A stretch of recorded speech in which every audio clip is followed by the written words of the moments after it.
Defence expert कर रहे थे। पुतिन ने बाल्टिक सागर के ऊपर जासूसी प्लेन भेज दिए। देखते ही जर्मनी ने यूरोफाइटर जेट्स को उड़ा दिया है। जर्मन हवाई सीमा में घुसने से पहले ही रूसी प्लेन मुड़ गए।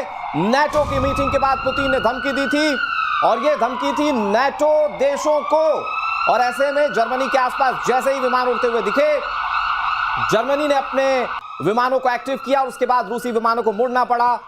हमारे साथ जो डिफेंस एक्सपर्ट है श्याम सर, ये रूस क्या वाकई में ये इंटेंट करके अब नेटो देशों को भी किसी तरह से टारगेट कर रहा है? पोस्चरिंग और मसल फ्लेक्सिंग तो वॉर में जरूरी है और रशिया लगातार बाल्टिक सी में अपने ऑपरेशंस करता रहता है। वो उसकी जो जगह है वो बहुत इंपॉर्टेंट है। बाल्टिक सी उनका सी बेस है, वहाँ पे कलिनिंग्राड का बहुत बड़ा बेस है और उस एरिया में वो चाहे वो फिनलैंड हो चाहे वो स्वीडन हो, ये सारे जो एरियाज हैं उनको वो लगातार परेशान करता रहता है। और एक तरह से जर्मनी को भी उसने बीच बीच में पोस्चरिंग दिखाई है। तो इनके प्लेन तो कॉम्बैट एयर पेट्रोल पे जाते हैं और वापस आते हैं, ये दिखाते हैं कि हमारा जो एयर स्पेस इस एरिया का है वहाँ हम कहीं भी जा सकते हैं, तुम भले हमें रोको लेकिन हम रुकेंगे नहीं और हर बार हम आते रहेंगे। तो ये मसल फ्लेक्सिंग का एक तरीका होता है जो वो लगातार दिखाते रहते हैं। लड़ाई हो रही है यूक्रेन में, पर जो पेरिफेरल कंट्रीज हैं उनको दहलाना, उनको एक तरह से चुप रखना और उनको बराबर संकेत देते रहना कि तुम्हें तुम्हारी जो एयर स्पेस में हम आ सकते हैं। चलें सर, इसको मैं थोड़ा सा आगे और समझना चाहता हूं।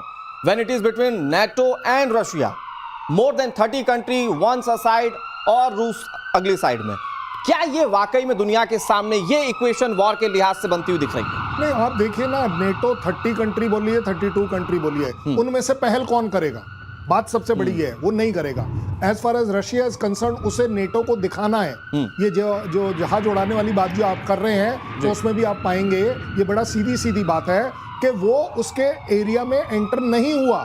आपने मसल फ्लेक्सिंग करी, प्रोपोगंडा किया कि मैं आ सकता हूं और मैं यहां तक आ सकता हूं। उसी तरह जर्मनी ने क्या किया, मैं भी अपने जहाज उड़ा सकता हूं। क्या ये बताने की कोशिश है दूर रहिए, नहीं तो मैं ये कर सकता हूं? ये दोनों तरफ से होगा और ये हमेशा डायरेक्ट वॉर, मेरा ये अपना आकलन है, नेटो कभी कोई एक कंट्री अपने आप डायरेक्ट अटैक नहीं करेगा। आप देखेंगे हर एक कोई बैंक अपॉन कर रहा है कि नेटो पूरा का पूरा मेरे पास अटैक के लिए आएगा, जो मुझे नहीं लगता कि कहीं पर भी आप देख पाएंगे कि रशिया के खिलाफ वो एक एग्रेसिव पोस्चरिंग करेगा।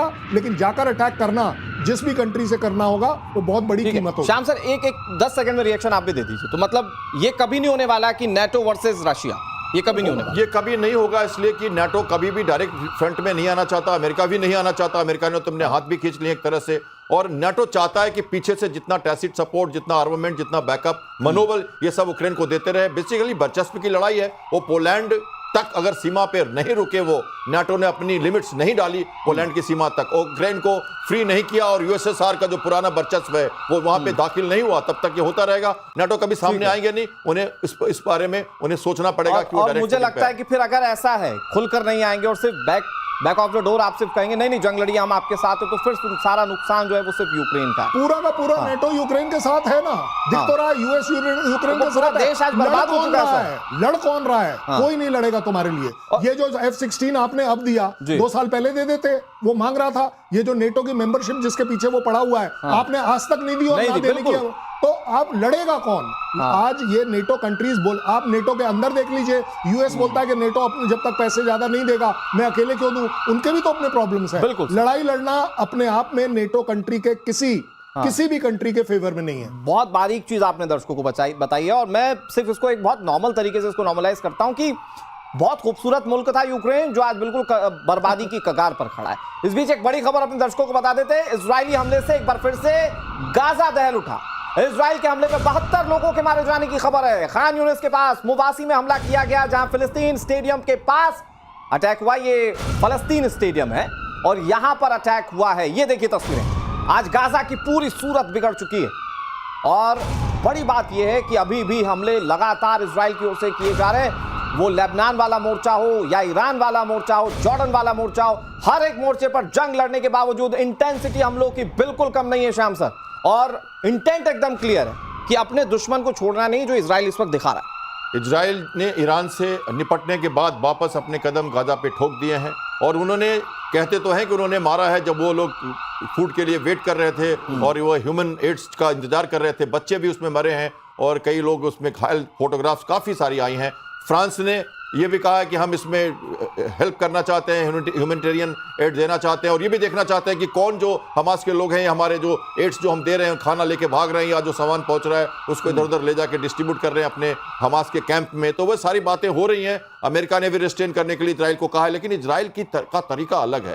उससे जहां खतरा लगता है वो उसे तब तक डिसमिनेट नहीं कर देता, बिल्कुल खत्म नहीं कर देता, तब तक वो रुकता नहीं है। तो जैसे उसे फुर्सत मिली थी हिजबुल्लाह और हुती से और ये अपने हमास से, तो वो ईरान के पीछे गया, और जैसे ईरान से थोड़ी सी उसको मोहलत मिली है तो फिर से वापस अपने मिशन में जुट गया। लेकिन एक स्टेप बैक जाते हुए शैलेंद्र सर, मैं आपसे समझता हूं कि जैसा कि श्याम सर ने कहा कि इजराइल के हमला करने का तरीका अलग है और वो जैसे ही मौका देखता है हमला करता है, और इस वक्त उसके लिए थ्रेट तो ईरान भी है। तो क्या प्लानिंग ईरान के लिहाज से भी इजराइल इस वक्त कर रहा है? नहीं, देखिए, इजराइल के नॉट दैट कि मैं कोई पैलेस्टीनियंस का बहुत बड़ा फैन हूं या उनके अगेंस्ट हूं। अगर एक बिल्कुल निष्पक्ष करें, हमास गाजा में है कौन? पैलेस्टीनियंस हैं। वहां की टेररिस्ट ऑर्गेनाइजेशन कौन है? हमास है। आप बताइए, पैलेस्टीनियंस ने उनको इलेक्ट कर पैलेस्टीनियन अथॉरिटी बना दिया पूरी की पूरी हमास को। ये जो 100, 200, 500 किलोमीटर की टनल है, आपको क्या लग रहा है रातों रात अपने आप बन गई? इसमें पैलेस्टीनियंस इन्वॉल्व नहीं है। अरे भाई, आज आप अपने अगर बच्चों की दुहाई दे रहे हो, आप ये एक घेटो था पूरा का पूरा, और क्या डिस्ट्रॉय करवाना चाहते हो? हम जब हमास की बात करें, बड़ी खबर आ गई, मैं वो अपने दर्शकों को बताता हूं। इजराइल ने हमास का कमांडर मार गिराया। ये बहुत बड़ी खबर व्यूअर्स, हमास के टॉप कमांडर अल ईसा को ढेर कर दिया है। 7 अक्टूबर वाले हमले का ये मास्टरमाइंड जिसे मार गिराया है इजराइल ने। अपने दुश्मनों को चुन चुन कर खत्म करता है इजराइल, ये उसका तरीका रहा है, और एक बार फिर से उसने वो करके दिखाया। प्लीज चलें, कंटिन्यू। मैं आपने ये जो आपने लेटेस्ट खबर दी, एक कमांडर गिरा दिया, 10 और खड़े हो जाएंगे। पता है क्यों? क्योंकि हमास अपने आप में हमास नहीं है, ये एक सोच है, और ये सोच पैलेस्टीनियंस के बचपन से लेकर ऊपर तक है। जिसका बच्चा जो मरा है, जिसका बच्चा, आपको नहीं लगता कि वो अब और ज्यादा लंबा और बहुत ज्यादा दृढ़ टेररिस्ट बनेगा, हमास का मेंबर बनेगा? वो फैमिली, आपको क्या लग रहा है, इजराइल को प्रेज करेगी, उसके साथ चलेगी? हमास का सबसे बड़ी तकलीफ यह है, अगर आप कल पूरे के पूरे गाजा को खत्म कर दें, जमीन में मिला दें, तो भी हमास की जो सोच है वो आप खत्म नहीं और कर सर, हमास तो कहता है कि हम फुल टाइम वॉरियर हैं, हम लोगों के लिए जीना, अच्छी लाइफस्टाइल मेंटेन करना माइट बी अ टास्क, लेकिन वहां के लिए लोग अपने आप को वॉरियर बताते हैं, वो जंग को अपने आप में ब्लड में बताते हैं। तो इसीलिए हमास वॉरियर कैसे हो गया? नहीं, हमास वॉरियर कैसे?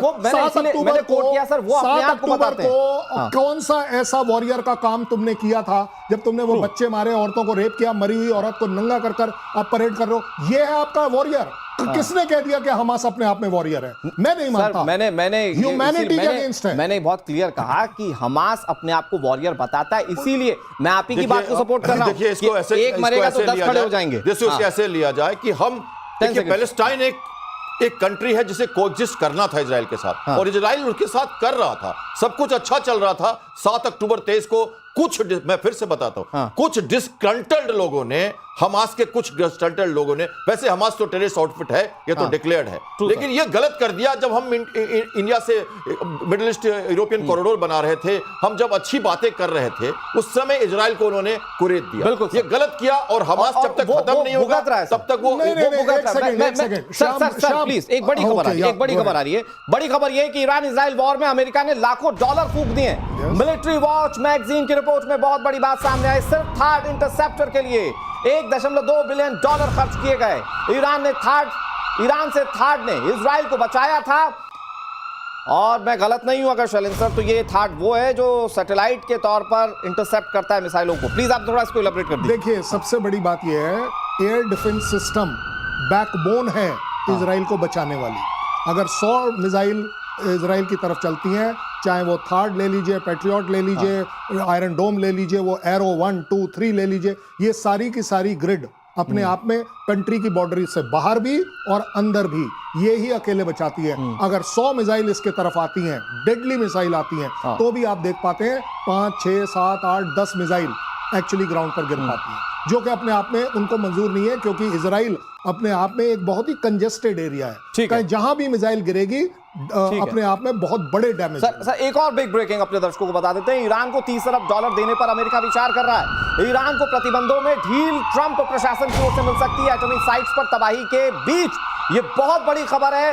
एक तरफ न्यूक्लियर प्रोग्राम को रोकने की बात अमेरिका कह रहा है, दूसरी तरफ खबर ये कि ईरान अपने न्यूक्लियर प्रोग्राम्स को बढ़ा रहा है, तीसरी तरफ खबर ये कि ईरान को $30 अरब अमेरिका देने पर विचार कर रहा है। एटमी साइट्स पर तबाही के बीच ये खबर है, पैसे के बदले ईरान को रोकना होगा, ये स्ट्रेटेजी है। हमारे साथ मेजर गौरव आर्य जुड़े हुए हैं।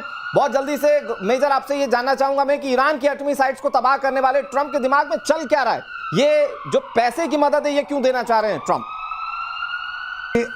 अगर अमेरिका ये कहता है कि ईरान को वो अरबों डॉलर देना चाहता है और प्रतिबंध वो हटाएगा या सैंक्शंस हटाएगा, तो एक चीज है कि इसकी क्या गारंटी है कि ईरान न्यूक्लियर वेपन इस्तेमाल नहीं करेगा। ये मैं देखिए, न्यूक्लियर वेपन बनाएगा, उसने कोई मना नहीं करा, उसने कभी ये नहीं बोला कि हम न्यूक्लियर वेपन प्रोग्राम अपना खत्म कर देते हैं।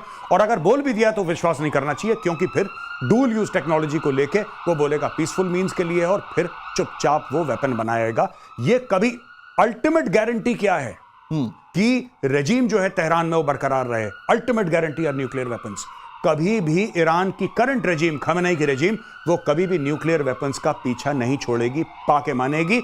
और अगर अमेरिका ने गलती कर दी उनको डॉलर देके उनके ऊपर से सैंक्शंस हटाने की, तो फिर पूरी दुनिया के ऊपर जो है एक टेरर छाएगा, क्योंकि जो ईरान बिना न्यूक्लियर वेपन के इतनी तबाही कर सकता है, वो ईरान न्यूक्लियर वेपन्स के साथ सोचिए क्या। और मेजर इंटरेस्टिंग बात यह कि इधर अमेरिका पैसे देने की सोच रहा है, इधर ईरान नई डील पर बातचीत कर रहा है। बड़ी खबर यह कि चीन के साथ ईरान की नई डील पर बातचीत हो रही है। चीन से J-10C फाइटर जेट खरीदने की तैयारी ईरान की, रूस से सुखोई 35 खरीदने की डील खटाई में पड़ती हुई दिख रही है। और खबर यह कि चाइना से इन फाइटर जेट्स को डील कर सकता है ईरान बहुत जल्दी से। श्याम सर, ईरान की अपनी तैयारी दिख रही है, एक तरफ एटमी प्रोग्राम, दूसरी तरफ इस तरह की भी तैयारी जहां या तो अमेरिका से उसे पैसे मिल सकते हैं या फिर वो चाइना से हथियार खरीद सकता है।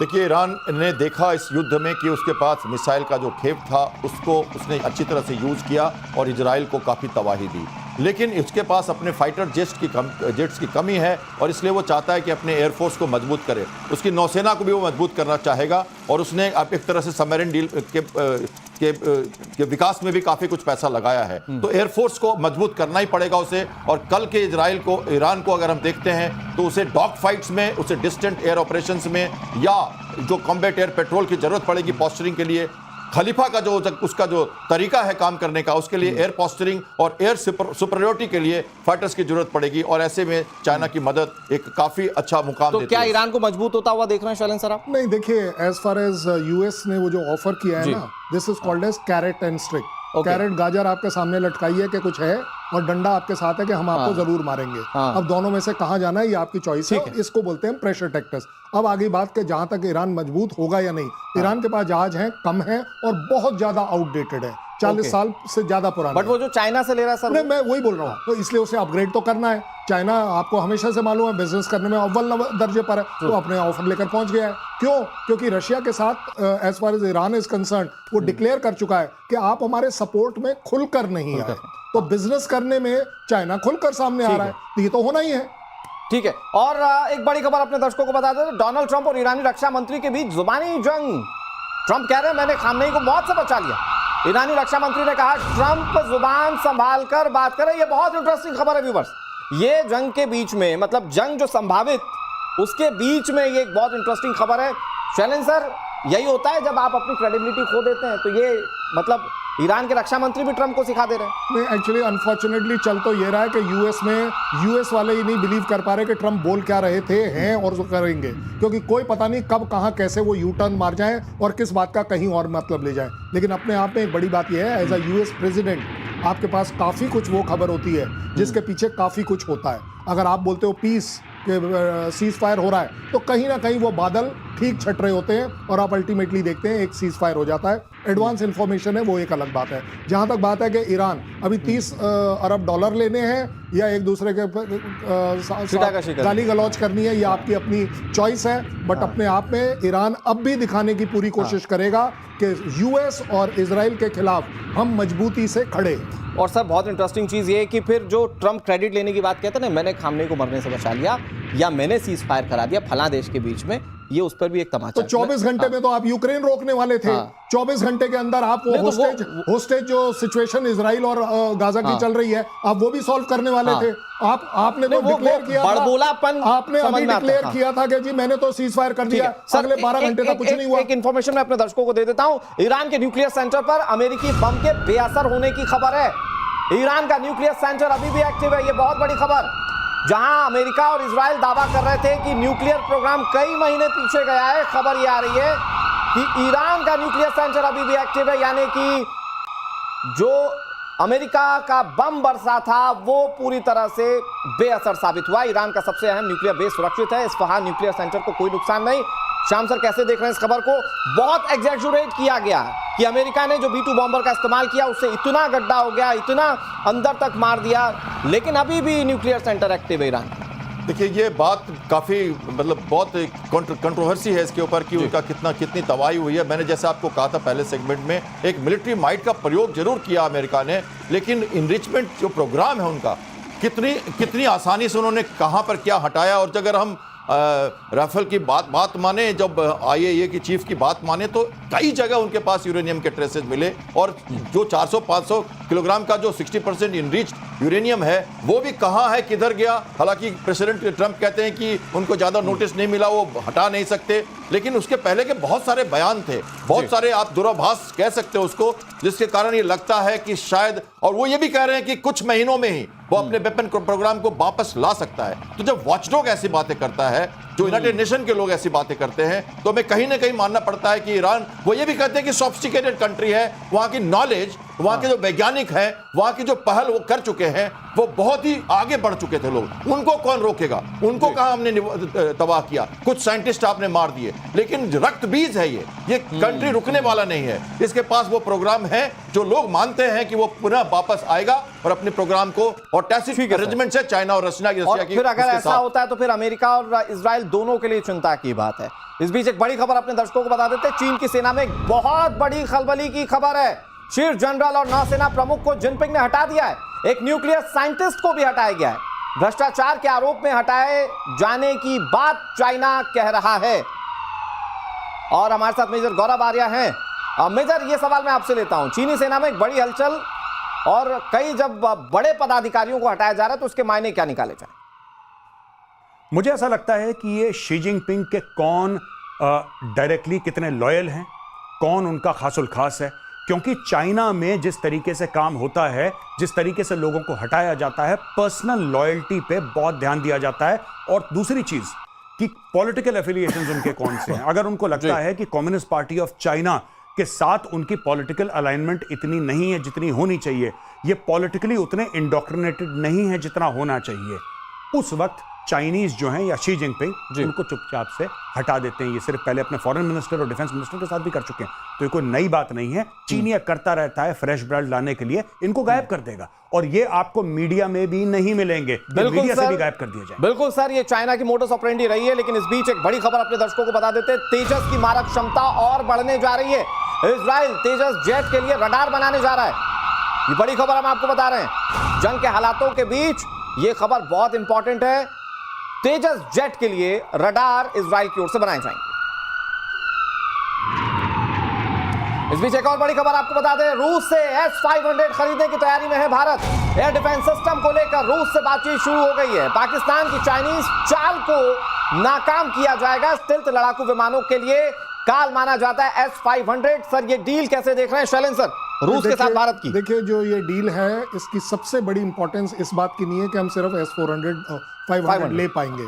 हमारी उनके साथ जो डील चल रही है वो इस बात की है कि जॉइंट मैन्युफैक्चरिंग भी करेंगे। वहां से गाड़ी जो है ना वो बिल्कुल टोटल टर्न ले लेता है, क्योंकि 500 अगर आप उसकी टेक्नोलॉजी को एब्जॉर्ब कर पाते हैं, उसको डेवलप कर पाते हैं, तो आप 600 की तरफ जाएंगे।